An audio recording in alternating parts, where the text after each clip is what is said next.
Okay, an interesting counterpoint to the apocalyptic literature and the apocalyptic reliance on God's cataclysmic consummation of history in order to dole out justice to the righteous and the wicked is found in the Book of Esther. And this is a short novella. It's set in 5th century Persia. It was probably written in the 4th century, we think, but it's set during the reign of Xerxes, and there's no X in the Hebrew alphabet. This is Ahasuerus, which is Xerxes, and he was a 5th century Persian emperor from about 486 to 465.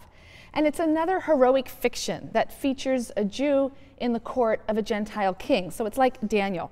And the Jews of Persia are threatened with genocide, and they are saved not by divine intervention, but entirely through their own efforts. Indeed, the Book of Esther does not mention God once. And the story revolves around Mordecai. Now, Mordecai is a pious Jew. He sits at the gate of the Persian king, Ahasuerus, or Xerxes, and his beautiful niece is also central to the story, of course. That's Esther, and he's adopted her as his own. There's a lot of comic irony in the story. It really is a fun read. Time is not going to permit me to go into the various subplots and the dramatic reversals, the ironies and twists, but I will just highlight a few of the most salient points that are relevant to the conversation we've been having. So when the Persian king divorces his wife, Vashti, because she refuses to appear in the royal diadem before his male courtiers, presumably in nothing but the royal diadem, Esther's great beauty commends her to the king, and she becomes queen. Now, her uncle Mordecai advises her to be discreet about her Jewish identity for safety's sake. He says in 2 verses 10 and 11, it says, Esther did not reveal her people or her kindred, for Mordecai had told her not to reveal it. Every single day, Mordecai would walk about in front of the court of the harem to learn how Esther was faring and what was happening to her. So a little while later, the king promotes a certain Haman the Agagite, to the post of chief administrator. And everyone in the palace gate kneels down to Haman as the king has ordered. Everyone, that is, except for Mordecai. And day after day he refuses, and finally the matter is told to Haman. This is chapter 3, verses 4 to 6. And when they spoke to him day after day, and he would not listen to them, speaking to Mordecai, and he won't listen to them, they told Haman in order to see whether Mordecai's resolve would prevail, for he had explained to them that he was a Jew. When Haman saw that Mordecai would not kneel or bow low to him, Haman was filled with rage, but he disdained to lay hands on Mordecai alone. Having been told who Mordecai's people were, Haman plotted to do away with all the Jews, Mordecai's people, throughout the kingdom of Ahasuerus. So Haman casts lots. The word for lots is Purim. So he casts lots in order to determine the date of the massacre, right, Purim. And then he offers the king a handsome bribe in return for permission to kill the Jews of the kingdom. This is chapter 3, verses 8 through 11, and listen to the rationale that's proposed. He says to the king, "There is a certain people scattered and dispersed among the other peoples in all the provinces of your realm, whose laws are different from those of any other people, and who do not obey the king's laws, and it is not in your majesty's interest to tolerate them. If it please your majesty, let an edict be drawn for their destruction, and I will pay 10,000 talents of silver to the stewards for deposit in the royal treasury." Thereupon the king removed his signet ring from his hand and gave it to Haman, the son of Hammedatha the Agagite, the foe of the Jews. And the king said, "The money and the people are yours to do with as you see fit." So he provides a rationale, and he also provides a good bribe along with it to get this edict. So this edict goes out to every province to destroy, massacre, and exterminate all the Jews, young and old, children and women, on a single day. This is to be the 13th of the month of Adar. Jews everywhere begin to fast and weep and wail. They mourn, they wear sackcloth and ashes. And Esther sends to Mordecai for an explanation of the commotion, right? She's somewhat sealed off here in the harem and doesn't quite know what's going on. So he sends a message informing her of the decree, and he urges her to appeal to the king and to plead for her people. And Esther hesitates, partly because to appear unbidden before the king carries a penalty of death. And Mordecai responds with this message. This is Esther 4, 13b and 16. "Do not imagine that you, of all the Jews, will escape with your life by being in the king's palace. On the contrary, if you keep silent in this crisis, relief and deliverance will come to the Jews from another quarter, while you and your father's house will perish. And who knows, perhaps you have attained to royal position for just such a crisis." And then Esther sent back this answer to Mordecai: "Go assemble all the Jews who live in Shushan and Susa in Persia, and fast in my behalf. Do not eat or drink for 3 days, night or day. I and my maidens will observe the same fast. And then I shall go to the king, though it is contrary to the law, and if I am to perish, I shall perish." So Mordecai went about the city and did just as Esther had commanded him. It's a very tense scene. Esther approaches the king, and he has, you get a signal. He raises his scepter or not, and to accept you or not. And in this tense moment, he permits her entry, and he offers to grant her every request. And so she asks that the king and Haman attend a banquet that she's preparing. And at Esther's request, at Esther's banquet, the king offers to grant Esther any request that she might wish to make. And so her request is stated in the following terms that show her loyalty to her people. Esther 7, 3b and through 6. "If your majesty will do me the favor, and if it pleases your majesty, let my life be granted me as my wish, and my people as my request. For we have been sold, my people and I, to be destroyed, massacred, and exterminated. Had we only been sold as bondmen and bondwomen, as slaves, I would have kept silent, for the adversary is not worth the king's trouble." And thereupon King Ahasuerus demanded of Queen Esther, "Who is he and where is he who dared to do this?" "The adversary and enemy," replied Esther, "is this evil Haman." And Haman cringed in terror before the king and queen. So Esther boldly reveals her Jewish identity before the king. She expresses her solidarity in her speech with phrases like "we" and "my people" and "I." And there's a real comedy of errors that follows. The king leaves the room in a rage, and Haman falls prostrate on Esther's couch to beg for his life. And so when the king re-enters the room, he sees Haman in this compromising position, and he declares, "Does he mean to ravish the queen in my own palace?" So he orders Haman to be impaled on the very stake that Haman had set up for Mordecai. And Mordecai, in fact, is then elevated in Haman's stead within the court. But the Jews are still in danger because an edict of the king's cannot be revoked. Once a word has gone forth from the king, it is law. So the solution is a second edict in which Ahasuerus charges the Jews to arm and defend themselves. And so then we have another of many reversals in this story. What was to be a day of defeat and massacre of the Jews becomes a day of triumph, as the Jews, who now have permission to arm themselves and fight, slay those who were bent on murdering them. The victory celebration, which is the festival of Purim, is commemorated by Jews to this day. The very melodramatic story of this luxurious Persian court life and all of the attendant political intrigue that goes on in the story, it's recreated in annual Purim celebrations, very raucous, carnival-like dramatizations. According to the Talmud, on Purim, it's a mitzvah, which can mean a commandment or a good deed, to get so drunk that you can't distinguish between Mordecai and Haman. But for all of that, there are some very important and striking themes in this story. First, there's the ethnic element of Jewish identity rather than religious that comes to the fore in the Book of Esther. The presentation is secular. The Jews are described as a people, an ethnos. Esther is fully assimilated to her Gentile environment, unlike Daniel, who prays towards Jerusalem daily in the court of the king and observes the dietary laws in the court of the king. We hear nothing like this about Esther at all. There's also a very human and very anti-apocalyptic message in this story. It gives expression to the conviction that solidarity and heroic resistance are necessary in the face of overwhelming anti-Jewish aggression to ensure Jewish survival. This, according to the Book of Esther, so different from the Book of Daniel, is the lesson to be learned from Israel's history. And if the Book of Esther presents one alternative to the post-exilic eschatologies in which Yahweh's enemies are afflicted and consumed for their wickedness, then the Book of Jonah offers another perspective. The Book of Jonah is actually found among the section of the Bible called the prophets, the second section, the prophetic books of the Bible. And that's because in the Book of Kings, 2 Kings 14:25, we have someone identified as Jonah, the son of Amittai, the prophet. And so Jonah, this is the same Jonah, and so the book is considered to be among the books of the prophets. But it differs in significant ways from the other prophetic books. It is not, in fact, a collection of oracles. It's actually a story, a somewhat comic story, a comic tale about a reluctant prophet named Jonah.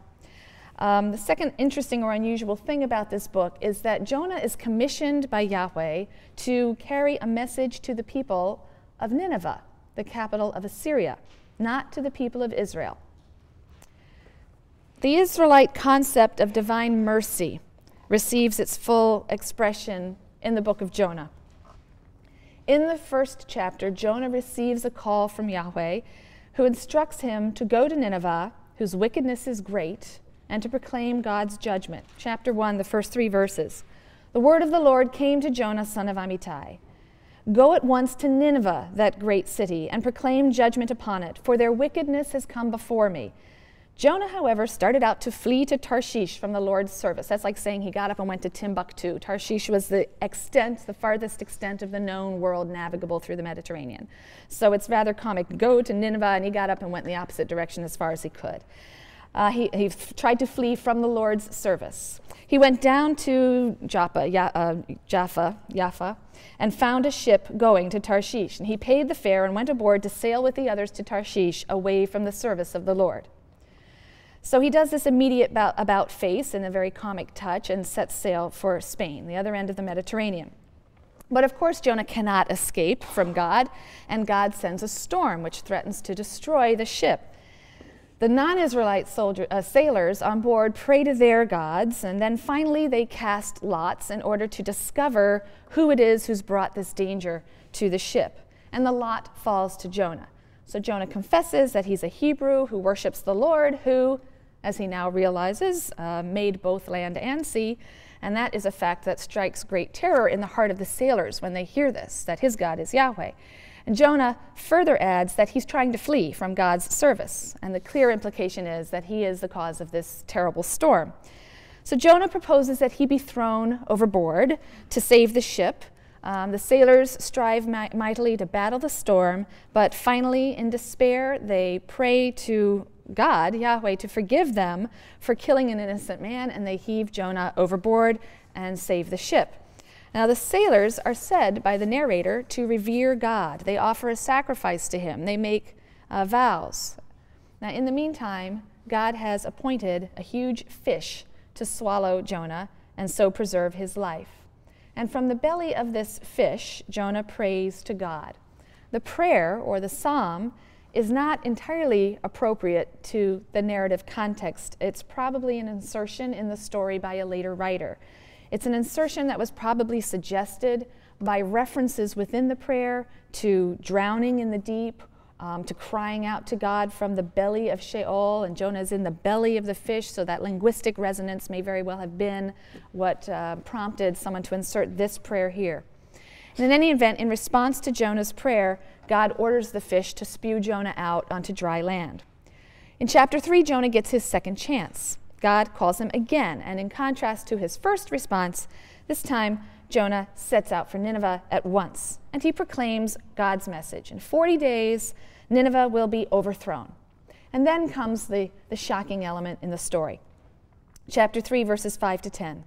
The people of Nineveh believed God. They proclaimed a fast, and great and small alike put on sackcloth.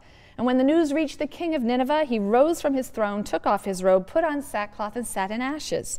And he had the word cried through Nineveh, by decree of the king and his nobles, no man or beast of flock or herd shall taste anything. They shall not graze, and they shall not drink water.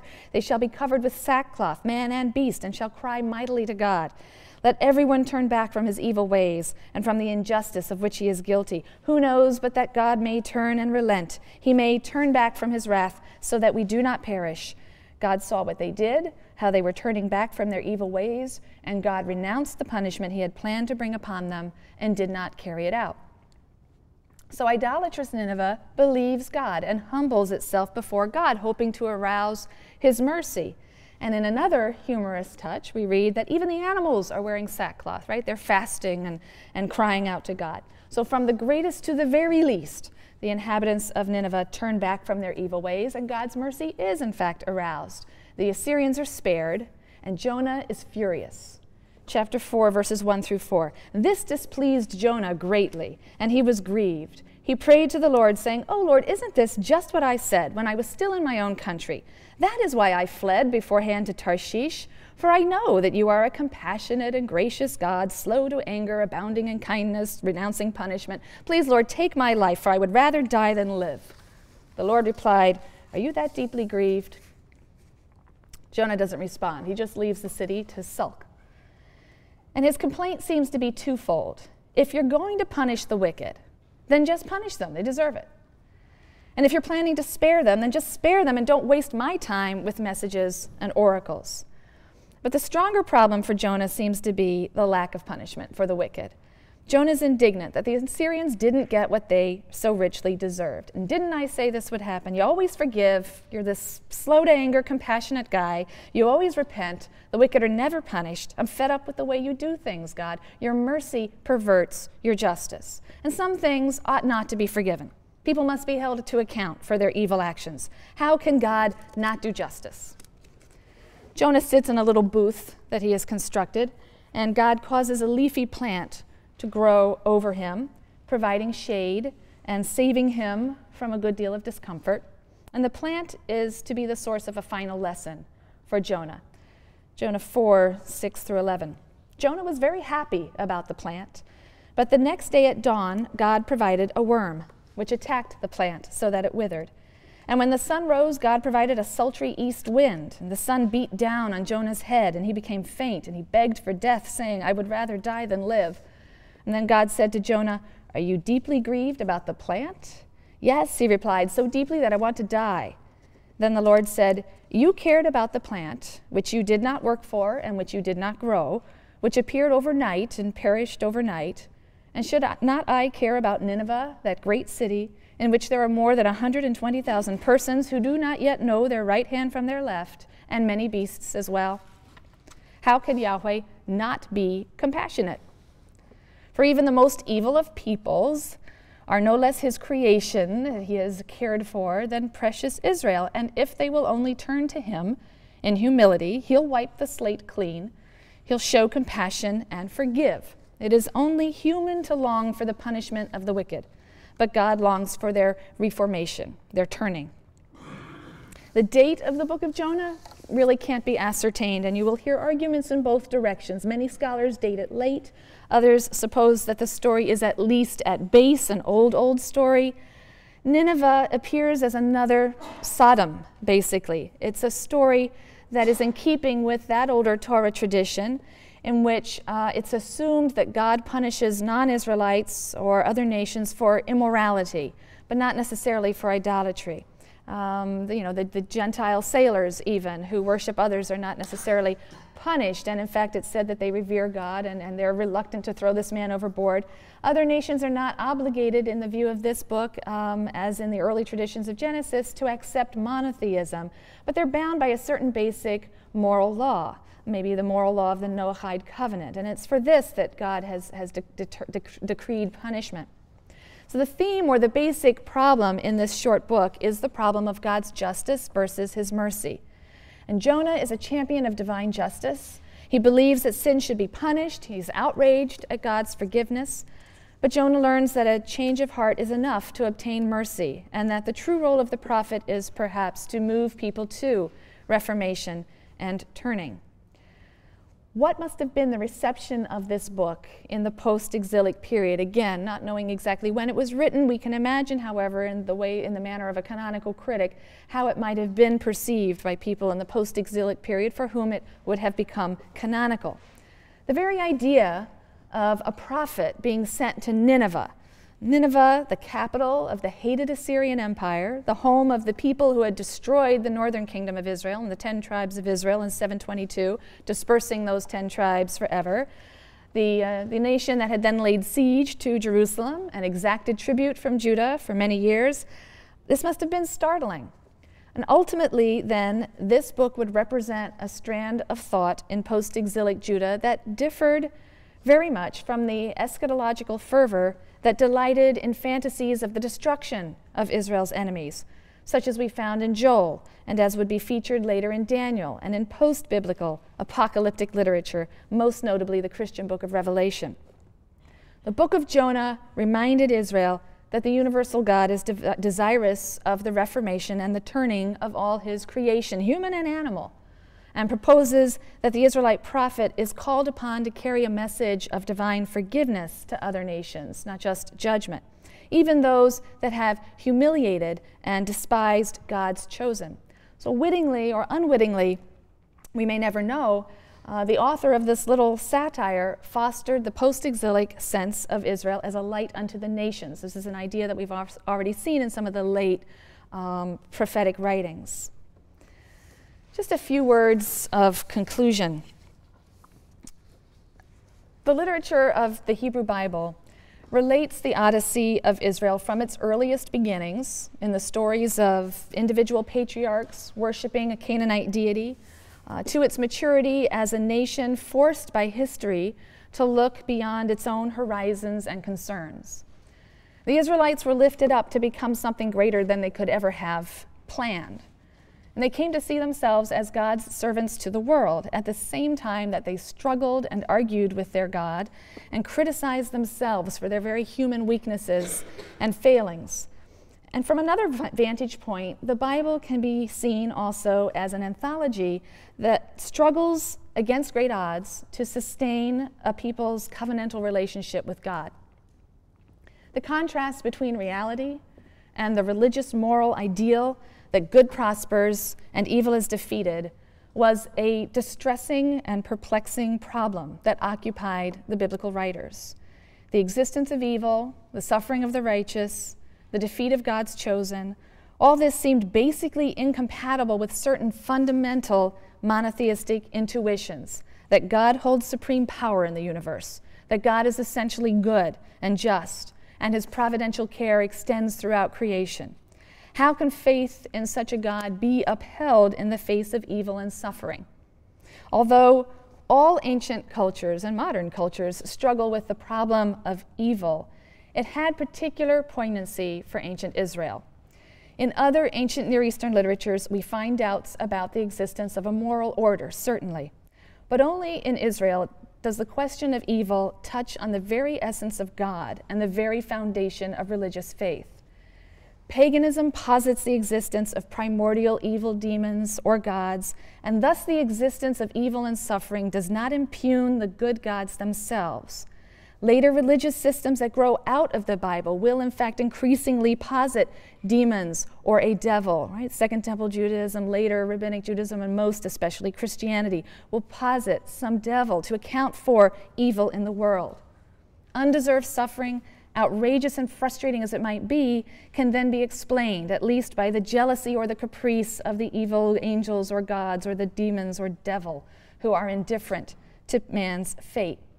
But in biblical religion, there is no independent evil principle, and so undeserved suffering and rampant evil impugn the goodness and justice of God himself. And biblical persons have no refuge from evil and suffering other than faith in God's justice. And if that justice is slow in coming, then despair and doubt threaten. For this reason, Israelite theodicy, I think, is charged with great pathos because the stakes are so high. If one loses faith in an essentially moral universe, one loses God. Or at least, as we saw in the book of Job, one loses a God who governs the world according to a clear moral standard. But the biblical writers don't approach the problem as philosophers or theologians might. For the philosopher, theodicy, the problem of evil is primarily a logical problem. It's a contradiction. How can a just and good God allow evil and suffering to exist in the world? And like any other logical problem, it's best solved, according to the philosophers and theologians, through the careful construction of a systematic argument. This is not the method or the approach of the biblical writers. For them, the problem is not philosophical. It is personal. It is psychological. It is spiritual. The burning question is really this: How can one sustain a commitment to Israel's God in the face of national catastrophe and personal suffering? How can one have the strength to embrace, to trust, to love this God, knowing that unpredictable suffering and chaos have struck and may again strike at any moment? And various writers from various periods add their voices to Israel's struggle to come to terms with the problem of sustaining faith in the midst of evil and suffering. The Bible's aim is not to solve the philosophical problem of theodicy, so much as it is to enable the relationship with God to survive all shocks, to make life in covenant with God a viable option despite the evil and the suffering that are experienced by the faithful. The Bible doesn't offer one single model of how to cope with this problem. A dynamic relationship with what is perceived to be a living personal God rather than the static God of the philosophers is too complex to be captured in a single-dimensional theology. Systematic theology could not do justice to the variegated experiences of the nation and of an individual life. And that's not the mode or genre chosen by the biblical writers. And so various models are presented, not all consistent with one another, but each serving a particular segment of the community coping with a particular challenge at a particular time. And each is an attempt to sustain Israel's relationship with God in the face of challenges to that continued relationship. Biblical writers tell stories and they interpret history in order to illustrate the many ways in which various individuals and the nation as a whole have managed to make sense of the covenantal relationship with God.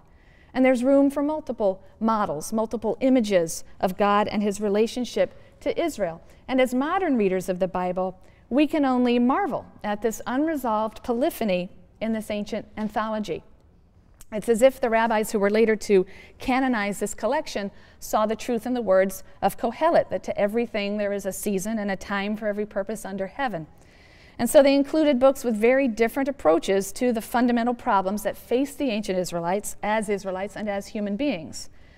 So after 586, 587, 586 BCE, the Deuteronomist salvaged Yahwism from going the way of other defeated national religions by arguing that Israel had suffered not because God's promises weren't true, but because they weren't believed.